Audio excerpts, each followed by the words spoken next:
हम दोस्तों, जैसा कि आपने हमारे चैनल के नाम से जान ही लिया होगा कि हमारा ये चैनल बाबा को समर्पित है और मैं हूँ बाबा की एक बहुत छोटी सी सेविका जो उनसे संबंधित कुछ रहस्यों को, छोटे छोटे उपायों को और रोमांचक स्थानों को आप तक पहुँचाने का निरंतर प्रयास करती ही रहती हूँ। पर आज मैं ना तो आपको किसी जगह से परिचित कराने वाली हूँ, ना ही कोई कहानी सुनाने वाली हूँ और ना ही कोई आपको उपाय बताने वाली हूँ। मैं आपको ऐसी चीज़ें बताने वाली हूँ जो बाबा को बहुत प्रिय होती हैं और उनको चढ़ाने से आपको क्या लाभ मिलेगा उसे मैं विस्तार पूर्वक बताऊंगी। इसलिए आप कृपा करके वीडियो को पूरा देखें, बीच में ना छोड़ें, क्योंकि ज़रूरी नहीं है कि आपको, मुझे लगता है या ये भी ज़रूरी नहीं है कि आपको मेरी बोलने का ढंग अच्छा लगता हो सकता है कि मेरा आपको बोलने का ढंग ना भी अच्छा लगता हो, लेकिन फिर भी मैं आपसे रिक्वेस्ट करूँगी कि आप इनको ज़रूर देखें। इससे आपको लाभ मिलेगा और मेरा काम भी सफल हो जाएगा। जैसा कि मुझे भगवान की जो भक्ति है या जो कुछ भी मैं कहीं से पढ़ती हूँ वो लोगों तक पहुँचाना ही मेरा काम है। इसलिए मैं ये सब बातों को बंद करती हूँ और असली टॉपिक पे आती हूँ।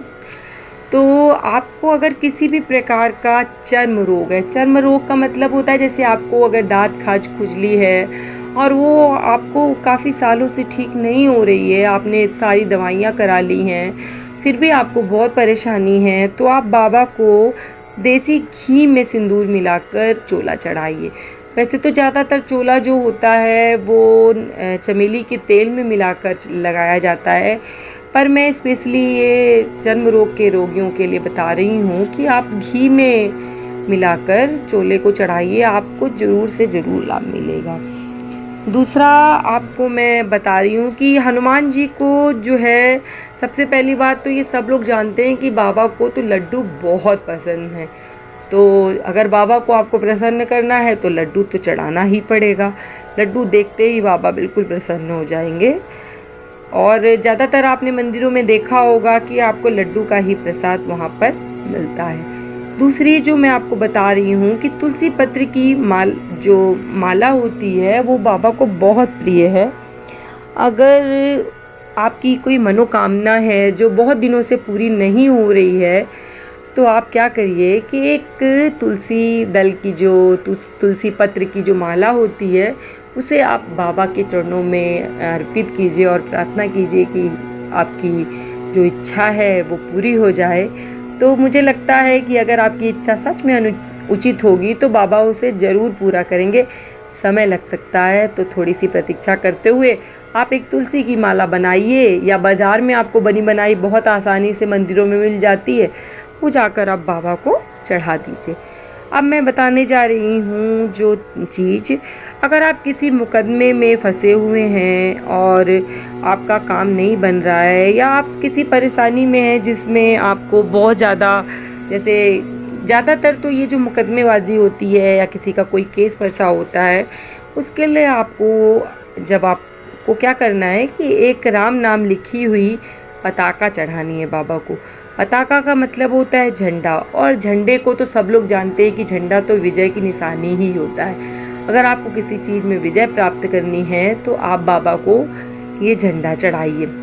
अगर आपके दाम्पत्य जीवन में प्यार नहीं है, लड़ाई झगड़े ज़्यादा होते हैं और आपकी एकदम भी नहीं बनती है, छोटी छोटी बातों में आप लोग एक दूसरे से लड़ जाते हैं, तो ये अच्छा नहीं होता। इससे परिवार का माहौल ख़राब होता है और घर के जो बच्चे होते हैं उन्हें भी बहुत कष्ट होता है।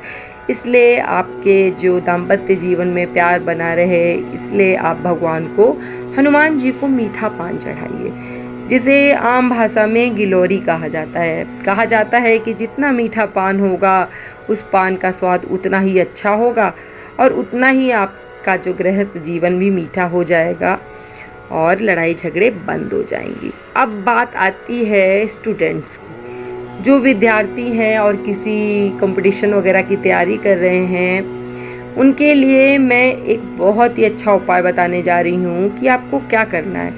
आपको बाबा को पीपल के पत्ते की माला चढ़ानी है। पीपल के पत्ते की माला कैसे बनानी है अब मैं आपको बता रही हूँ।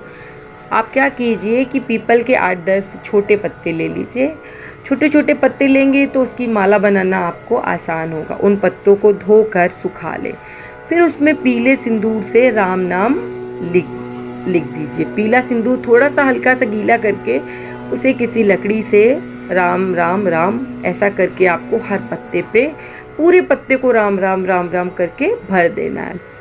और उस पत्ते को जब आप उस पर पूरा राम राम लिख दीजिए, फिर एक धागा लेकर उस धागे में लपेटते हुए आपको एक माला जैसी बना लेनी है। उस माला को आप हनुमान जी के मंदिर में चढ़ा कर आइए, आपको ज़रूर सफलता प्राप्त होगी।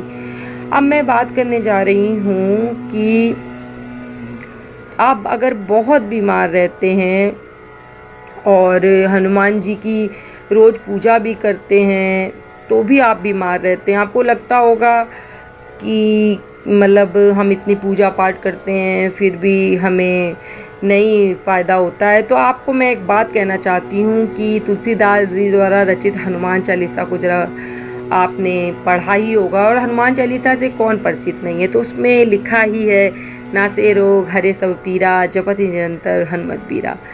तो आप क्या कीजिए कि हनुमान चालीसा का पाठ कीजिए। हनुमान चालीसा का पाठ करने वाला जो होता है उसको बीमारी से लड़ने की शक्ति भी प्राप्त हो जाती है, और वो इसके अंदर एक बाबा की जो है वो ताकत आ जाती है।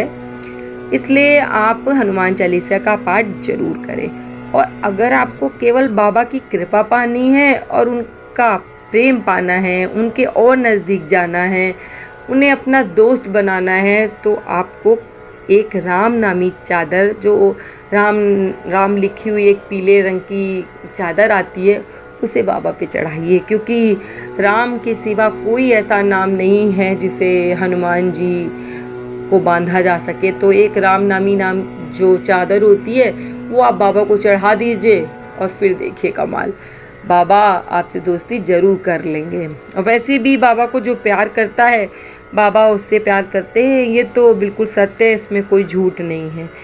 बाकी आपसे ये सब चीज़ें आप ये नहीं भी चढ़ाएंगे तो भी आपको बाबा का ज़रूर कृपा बनेगी, पर आपका जो है विश्वास अडिग होना चाहिए, आपकी श्रद्धा जो है वो अटूट होनी चाहिए। क्योंकि बाबा को जो है वो प्रेम जो है सबसे प्यारा है। ज़रूरी नहीं है कि आप ये सब चीज़ें चढ़ाइए, केवल आप उनसे प्रेम करिए, उनके ऊपर पूरी श्रद्धा रखिए, तो बाबा ज़रूर आपकी मनोकामना पूर्ण करेंगे। लेकिन ये सब चीज़ें जो हैं वो बाबा को बहुत पसंद हैं, और जिस चीज़ के लिए मैंने बताई हैं, अगर वो लोग इसको अपनाते हैं तो उन्हें ज़रूर लाभ होगा। क्योंकि बाबा इन सब चीज़ों से प्रसन्न होते हैं। और इसी के साथ मैं आप की बाड़ी जो है, आज का वीडियो जो ख़त्म करती हूँ, और हनुमान जी से प्रार्थना करती हूँ कि आपके ऊपर ऐसे ही कृपा बनाए रखें। इसी के साथ जय श्री राम, जय बाबा।